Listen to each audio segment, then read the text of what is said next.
G'day folks, I'm at the inaugural Cars and Coffee meet for Club 4x4. Going to have a look around later, and I've just bumped into a good mate of mine who's coming over here. You've probably seen him from the Kep on trip, so come over here Kev, don't hide, we know you're not shy. How you going, mate? Good, mate, yourself? Good, how you going? Pretty good. What are you doing here?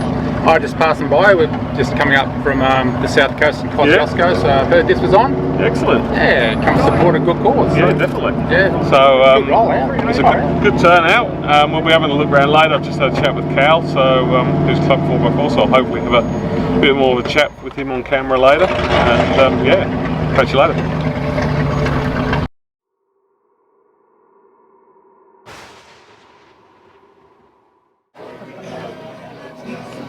So these are all the post 2000 vehicles.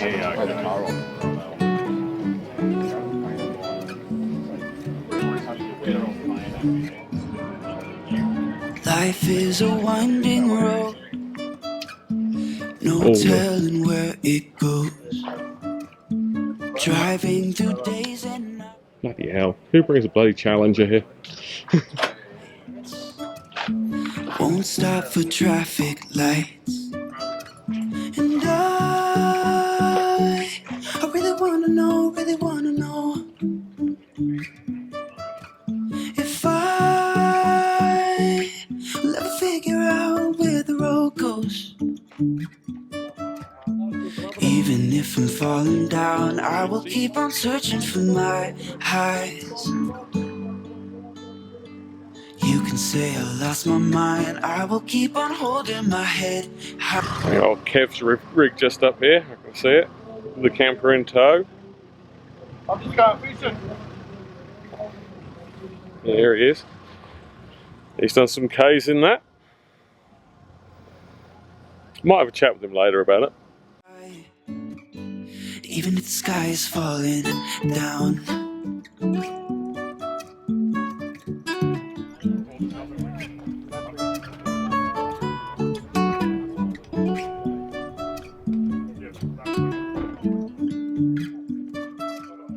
Jumping from cliffs so high, trusting our wings to fly. Sometimes we're crashing down, but we get up and start from the ground. And I really wanna know if I will ever figure out where the road goes. So I might try and have a word with Cal later, but one of the reasons behind today's event is not just obviously it's a show and shine and for people to show off the trucks and everything like that, but also to raise awareness even for men's mental health. Because as blokes, obviously, we're really good at putting things off and not getting the help we need, and we bottle things up. So one of the sort of driving factors with this is obviously raising that awareness. And I've got a couple of mates as well who are going through some tough times, so to me that's really important as well. So I'll try and find Cal later on and see if I can get him to have a bit more of a chat about it. You can say I lost my mind, I will keep on holding my head high.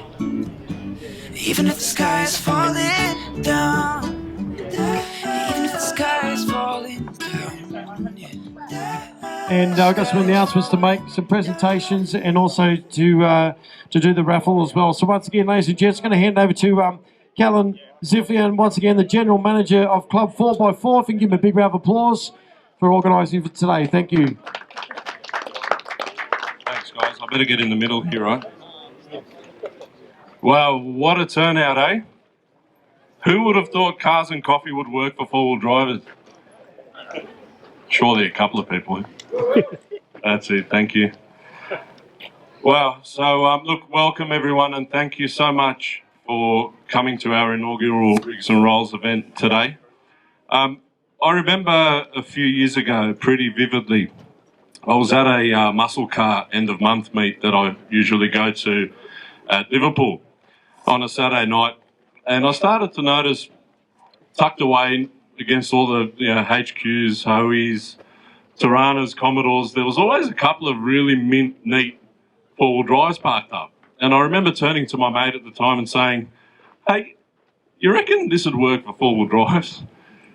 And that's when this idea all sort of came together. So 2 years in the making, and really pretty blown away for the turnout that we've had this morning, so thank you. The concept of Rigs and Rolls was around promoting community in the four-wheel drive world.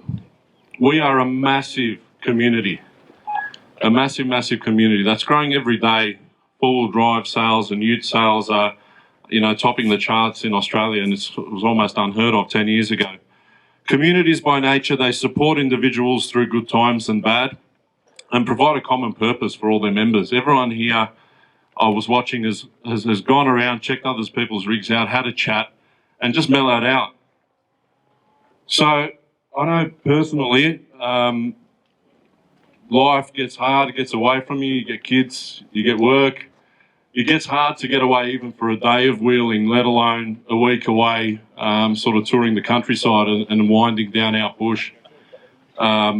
These short few hours at these sorts of events, like I mentioned before, were really, really worthwhile and useful to me, My reason for challenge is obviously work, and the two little rugrats behind me, they're not getting paid today, although they're in their shirts. They've sold a lot of raffle tickets, which is fantastic. The idea was to give us as four-wheel drivers the same opportunity. For those of us that don't have the time or resource, are challenged by those two things, an opportunity to just get around people that think the same thing, have a bit of fun, have a bite to eat, and walk away happy. I know that was certainly helpful for me. So for our inaugural event, we chose a sponsor called, it was an organisation called the Rural Adversity Mental Health Program. So this is a key project of the Centre for Rural and Remote Mental Health. So just thinking about what I was just reflecting on there, mental health was a big part of pulling this together. So there was always a key focus on men's mental health. As blokes, we don't really talk a whole lot, but having a few hours together just to chew the fat can be really helpful. So there was definitely an undercurrent to this important event. Thinking about rural adversity mental health as a program, so really interesting speaking to these guys. Our brothers and sisters in rural and remote areas, I don't have to bang on about it, guys. They've been in significant drought for a very, very long time. They've been hit by fires, and in these last couple of weeks, some of them also been hit by flash flooding. So property loss, stock loss, all those sorts of things are the top level of what I think underneath really is a challenge for a whole lot of individuals out there. So these guys are doing it tough. What this program does is it gears communities up to help each other. So what I learnt out of speaking to these guys was that the same services that we sort of enjoy and take for granted in regional centres and metropolitan centres where, you go to the doctor and you're not well and there's counselling services, there's psychiatric services. Those things don't exist out in the bush. So what this charity does is it helps people to help each other. So we're really glad to get behind it. So that's a little bit about the concept. A concept will only ever be a concept without people around you to make it a reality. So I just want to spend a minute or two just thanking a few people. Aidan, our marketing manager, and the rest of my team from Club 4x4. Thank you so much, guys, for making this happen.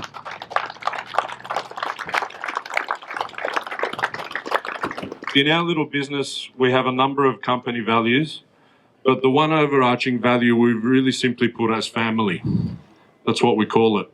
I'm pretty blessed to work with a great bunch of mates. It makes going to work pretty easy, so thanks again, guys. Greatly appreciated.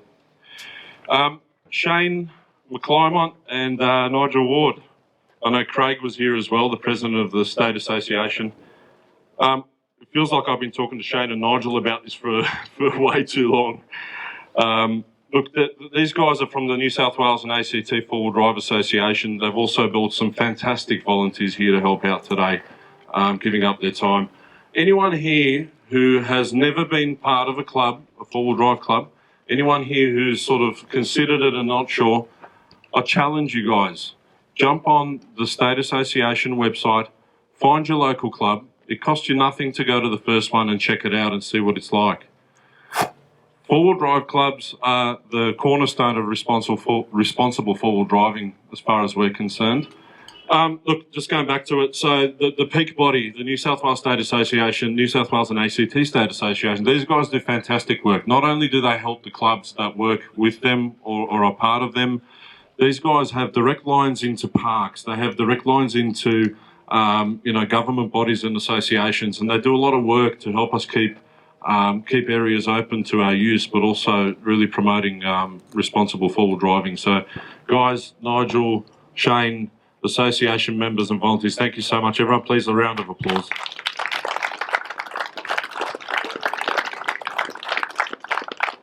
In the inner sanctum again, so John O'Chill from the Crossed Up Four-Wheel Drive Club and his team. They've been slaving away at the barbecues all morning. I think we're almost out of food. Guys, thank you so much for coming out and supporting and helping with that. This club's really close to my heart. I did forget camping with families.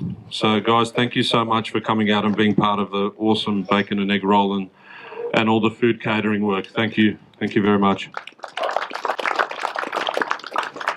So finally, Andrew Boyd from the Toyota Land Cruiser Club of Australia. All right, guys, fun stuff. Judging. Is everyone excited about winning a trophy? Or? No, obviously not. All right, we'll skip that bit then, eh? Okay, so I'm going to get Wes and Borgie to help me out with giving these trophies out. A fantastic turnout of all of these classes. This was really, really hard work. So anyone who doesn't present for the trophy will move to a second option. So up first, and I thought it was powered by a Rotary when it was coming in here today, with a whole bunch of Suzukis in tow.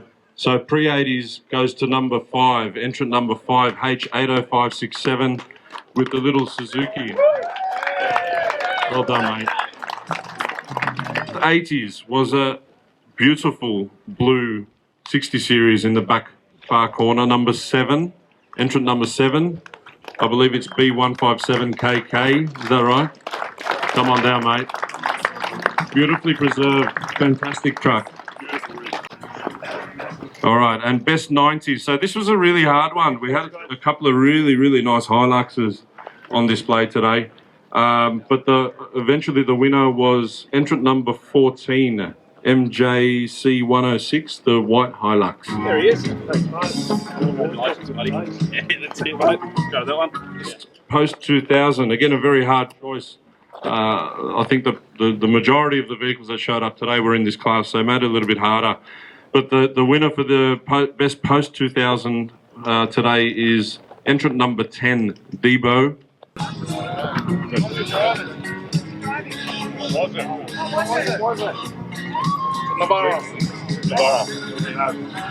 My apologies. I got myself mixed up here. It's a very clean Navara. All right, guys, moving along. Best Tourer. So another really hard one. So the Tourer and toughest rig class sort of sat on top of all of the age brackets. So this was a difficult one to do as well. But the winner today is entrant number 63, 80 Sick, the 80 series, the Maroon 80 series.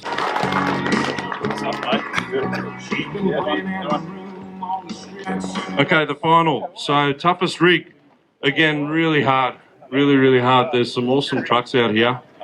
There was one car that caught my attention really early this morning, about 8:30 in the morning. I think it caught everyone's attention that was around at the time. It's big, it's blue, and it's very, very loud. It's number 4, Smurf. Good on you, mate. All right, thank you. Congratulations to all of the winners, and also thank you everyone for taking the time out to come out and display. So, finally managed to catch up with Cal from Club 4x4. It's at the end of the event. Tell us a little about what it means to you for today. Oh, look, blown away, Andy. So this is 2 or 3 years in the making. Yeah. And to see the turnout that we've had today, I don't know exactly how much we've raised, but the ability to give back to such an important charity, rural adversity mental health program has been fantastic and really driving that sense of community. Yeah, overwhelmed. Great event. Great event, mate. Thank you. Thank you. Thank you for Thanks having very us. much. Awesome. Thank you.